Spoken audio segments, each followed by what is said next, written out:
అరకుతో పాటు కేకే లైన్ను మినహాయిస్తూ ఈరోజు దక్షిణ కోస్తా రైల్వే సరిహద్దులు నిర్వహించడంపై విశాఖతో పాటు వేరు ప్రాంతాల్లో నిరసనలు వ్యక్తమవుతున్నాయి. ఈరోజు చూసుకుంటే సిపిఐ పార్టీ ఆధ్వర్యంలో రైల్వే స్టేషన్ ఎదుటి కూడా పెద్ద ఎత్తున ఆందోళన చేస్తున్నారు. చెప్పండి బైడిరాజు గారు, సహజంగా రైల్వే అన్నది ఓవరాల్గా ఉంటుంది, కానీ ఈ రకంగా ఎందుకు డిమాండ్ చేస్తున్నారు? ఇప్పుడు రైల్వే అనేది ఓవరాల్గా ఉంటుందని మనం భావిస్తే అటువంటిప్పుడు ఇన్ని డివిజన్లు ఎందుకు? ఢిల్లీలోనే ఉంచుకొని ప్రధానమంత్రి ఢిల్లీ నుండే పరిపాలన సాగించవచ్చు. అది కాదు, పని సౌలభ్యం కోసం డివిజన్లు జోన్లు ఏర్పాటు చేస్తారు. ఈ జోన్ కూడా ఏం ఊరికనే వచ్చేలేదు. రైల్వే జోన్ సాధన సమితిగా ఏర్పడి గత 10 ఏళ్ళుగా ఈ ఉత్తరాంధ్రలో ఉన్నటువంటి రాజకీయ పార్టీలు, ప్రజా సంఘాలు, అన్ని రాజకీయ పార్టీలు ఇంక్లూడింగ్ భారతీయ జనతా పార్టీతో సహా ఈ సాధన సమితిలో ఉన్నారు. ఈ సాధన సమితి ఏర్పడిన తర్వాత అనేక ఉద్యమాలు చేశాం, పోరాటాలు చేశాం, జైలుకి వెళ్ళాం, కేసులు అనిపించాం. ఇవన్నీ ఎట్టకేళ్ళ కేంద్ర ప్రభుత్వం విశాఖ కేంద్రంగా దక్షిణ కోస్తా రైల్వే జోన్ ఇచ్చింది. చాలా సంతోషం. ఆ రైల్వే జోన్లో 125 సంవత్సరాలు సుదీర్ఘ చరిత్ర కలిగిన వాటర్ డివిజన్ ఎత్తివేస్తే అప్పుడు కూడా ఆందోళన చేసి విశాఖపట్నాన్ని పెట్టారు. విశాఖపట్నంలో కిరండలు, కొత్త వలస, పర్యాటక కేంద్రమైన అరకుతో సహా ఇందులో ఉంటేనే దీనికి ఆదాయం.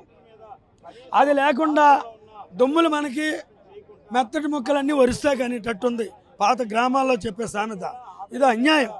పార్లమెంటు సభ్యులు ఏం చేస్తున్నట్టు, కేంద్ర మంత్రి రామ్మోహన్ రెడ్డి గారు ఏం చేస్తున్నట్టు, విశాఖ పార్లమెంటు సభ్యుడు ఏం చేస్తున్నట్టు, విజయనగరం పార్లమెంటు సభ్యుడు ఏం చేస్తున్నట్టు, ముఖ్యమంత్రి గారు ఏం చేస్తున్నట్టు, ఉప ముఖ్యమంత్రి గారు ఏం చేస్తున్నట్టు, ప్రధానమంత్రికి దాసోహం అవడం కాదు కదా.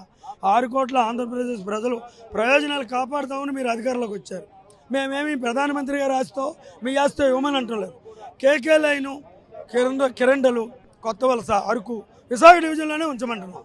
లేకపోతే కష్టం మంది, వరుసకేమో ఆదాయం. ఇది మంచిది కాదు. ఎప్పటికైనా రేపు 2వ తారీఖున ప్రవేశపెట్టబోయే బడ్జెట్లో ఈ సవరణలు చేయించి కేంద్ర ప్రభుత్వాన్ని అడిగి ముఖ్యమంత్రి గారు, ఉప ముఖ్యమంత్రి గారు చేయించాలనేది సిపిఐ తరఫున, రైల్వే జోన్ సాధన సమితి తరఫున మేము డిమాండ్ చేస్తాం. అమ్మ, చెప్పండి, మీరు ఎందుకు ఈ ఆందోళన చేయాల్సిన పరిస్థితి వచ్చింది? ఎందుకు ఈ ఆందోళన చేస్తూ ఉన్నాం అనేసి అంటే, ఎట్టకేలకు ఇన్ని సంవత్సరాలు పోరాటం చేస్తే రైల్వే జోన్ వచ్చింది. అది వచ్చిందని సంబరపడే లోపల ఇప్పుడు ఈ రైల్వే జోన్కి ఏవైతే నిధులు వస్తున్నాయో ఇవి ఒరిస్సాకు తరలించడానికి ప్రయత్నం చేస్తూ ఉంది ఈ కూటమి ప్రభుత్వము. మరి ఈ కూటమి ప్రభుత్వం ఒరిస్సాకు తరలించే పరిస్థితులు, ఎందుకంటే ఇక్కడ కేకే లైన్ కానీ లేకపోతే ఇక్కడ విజయనగరం కానీ అక్కడ అరకు వరకు మొత్తం కూడా విశాఖ జిల్లా రైల్వే జోన్లో కొనసాగాలని మేము ఈ సందర్భంగా డిమాండ్ చేస్తూ ఉన్నాము. మరి ఇటువంటివి ఉత్తరాంధ్ర ప్రజలకే తీసుకొస్తూ ఈ ఉత్తరాంధ్ర ప్రజలే ఇబ్బంది పడేటట్లు ఈ కూటమి ప్రభుత్వం చేస్తూ ఉంది. కాబట్టి మరి ఇటువంటి కార్యక్రమాలు చేయకపోతే ఈ రోజు ఉత్తరాంధ్ర ప్రజలు ఏ వైపుకు తొక్కేస్తున్నారో తెలియకుండా పోతుంది.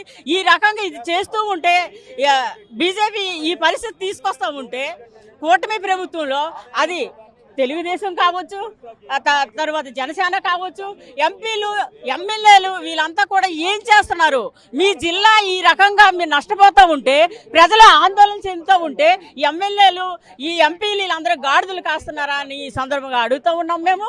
మరి ఇక్కడున్న ప్రజలకి వీళ్ళు ఓట్లేసి గెలిపించినందుకు మీరు చేస్తున్నది ఇదేనా అని ఈ కూటమి ప్రభుత్వం నరేంద్ర మోదీ ఏం చేస్తే దానికి సంబంధించి వాళ్ళు సప్పట్లు కొడుతూ వాళ్ళకి ఒత్తాస పలుకుతూ ఉన్నారు. కాబట్టి ఈ కూటమి ప్రభుత్వంలో ఉన్న తెలుగుదేశము, జనసేన కూడా దీని మీద తగిన చర్య తీసుకోవాలి. దీనికోసం నోరు విప్పి మాట్లాడాలి. మీ పదవులు కాపాడుకోవడానికి మీరు మాట్లాడకపోతే ఉత్తరాంధ్ర ప్రజలు ఎట్టి పరిస్థితుల్లో క్షమించరని ఈ సందర్భంగా తెలియజేస్తూ మేము డిమాండ్ చేస్తాము. ఎందుకు ఈ కేకే లైన్ మినహాయించడాన్ని ఎందుకు వ్యతిరేకిస్తున్నారు?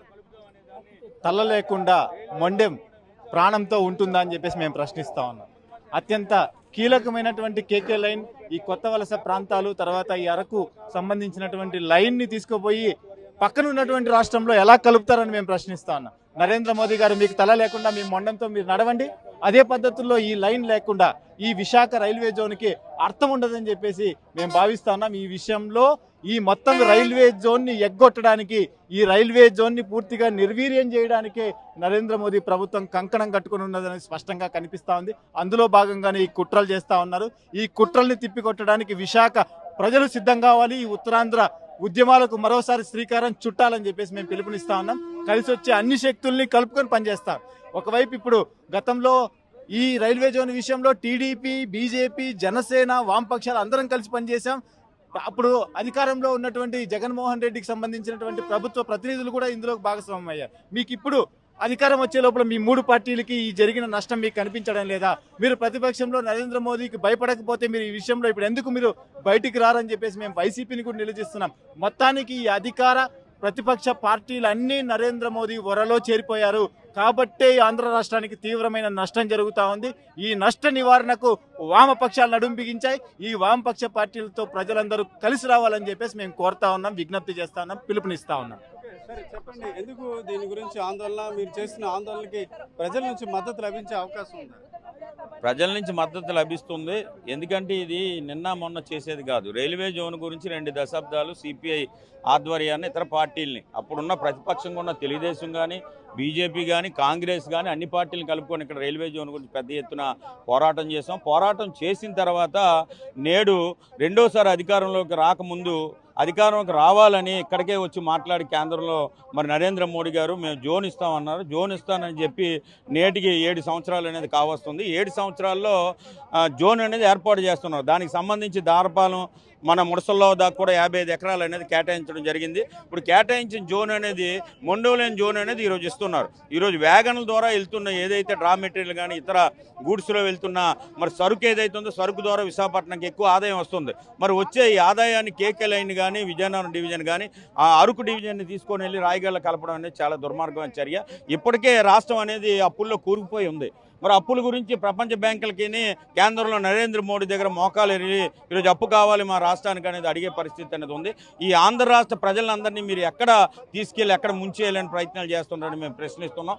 ఇప్పటికైనా రేపు ఫిబ్రవరి 2వ తారీఖున ఏదైతే బడ్జెట్ సమావేశాలు జరుగుతున్నాయి కాబట్టి ఆ సమావేశాల్లో తెలుగుదేశం 9 మంది ఎంపీలు ఎవరైతే ఉన్నారో కూటమి ప్రభుత్వ ఎంపీలు అనేది బల్లగుద్ది ఈరోజు Visakha railway zone KK line కానీ విజయనగరం కానీ మేము రాయగడ తరలించి ఇక్కడే ఉంచాలి, విశాఖపట్నం ఆదాయం మీరు గండి కొడుతుండ్రని గట్టిగా అడగాలనేది మేము సిపిఐగా ప్రశ్నిస్తున్నాం. లేకపోతే రానున్న కాలంలో గతంలో ఏదైతే పోరాటం చేసాం అదే పోరాటం అనేది మిగతా కలిసి వచ్చిన మరి పార్టీలను కలుపుకొని పెద్ద ఎత్తున ఆందోళన పోరాటం ఉధృతం చేస్తామని ప్రభుత్వాన్ని హెచ్చరిస్తున్నాం. ఈరోజు చూసుకుంటే విశాఖ రైల్వే స్టేషన్ ఎదుట సిపిఐ పార్టీ ఆధ్వర్యంలో పెద్ద ఎత్తున నిరసనలు వ్యక్తం అవుతున్న పరిస్థితి. అన్ని రాజకీయ పార్టీలు కూడా ఉత్తరాంధ్రకు నష్టం కలిగించే ఈ నిర్ణయంపై ఏకతాటిపై రావాలని కూడా ఈ పార్టీ డిమాండ్ చేస్తుంది. కెమెరా పర్సన్ తిరుపతితో రామచంద్ర, RTV, వైజాగ్ నుంచి. చరిత్ర సృష్టించినోడు ఇప్పుడు ఆ చరిత్రని తిరగరాయబోతున్నాడు. అబద్ధాల గోడల్ని బద్దలు కొట్టి నిజాలను రాగా మీ ముందుంచబోతున్నాడు.